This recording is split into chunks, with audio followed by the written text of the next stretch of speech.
bonjour.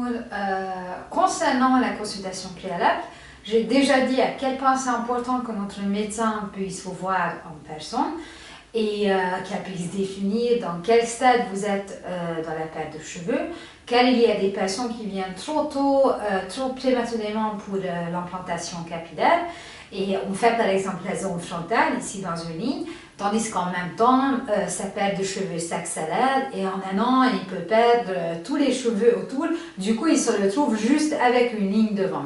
Donc il y a personne qui veut ça, c'est pour cela que vaut mieux voir notre docteur, de faire une consultation où le médecin peut examiner vos cheveux, votre zone donneuse, car c'est ce qui va définir combien de cheveux peut-on implanter. Et bien sûr, vous pouvez aussi discuter de ce que vous voulez avoir comme résultat, parce que ça se trouve que vous voulez retrouver votre ligne naturelle, mais peut-être il y a un stade qui vous plaît beaucoup et vous aimeriez avoir la même coupe que lui. Donc voilà, toutes ces possibilités-là, vous pouvez avoir des réponses du docteur.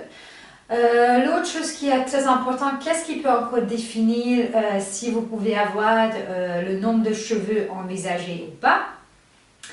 Juste une fois que les cheveux sont coupés, qu'on voit clairement les places où on peut implanter les cheveux.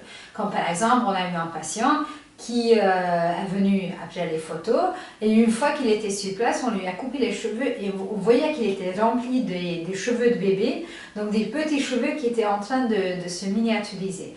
Donc dans ces cas-là, forcément, on ne peut pas implanter car on blessera les cheveux naturels et ça on ne veut absolument pas. Nous, on veut garder vos cheveux naturels un maximum et justement remplir toutes les zones où il vous en manque. Donc c'est pour cela que c'est important qu'on voit aussi vos cheveux coupés pour qu'on voit s'il y a assez de place pour l'implantation capillaire ou pas.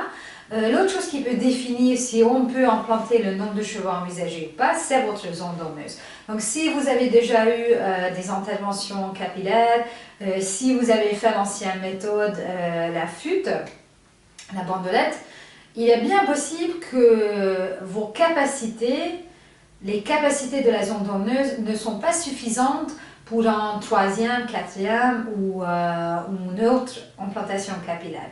Donc dans ce cas-là, ça ne vaut pas la peine que vous veniez s'il n'y a pas assez de cheveux dans la zone donneuse, qui à la base quand même contient 60 000, donc c'est pas mal, on peut en enlever sans que ça soit. Mais bon, tout ça, il faut examiner. Donc faites la consultation préalable, j'espère que c'était clair tout ce que j'ai essayé d'expliquer.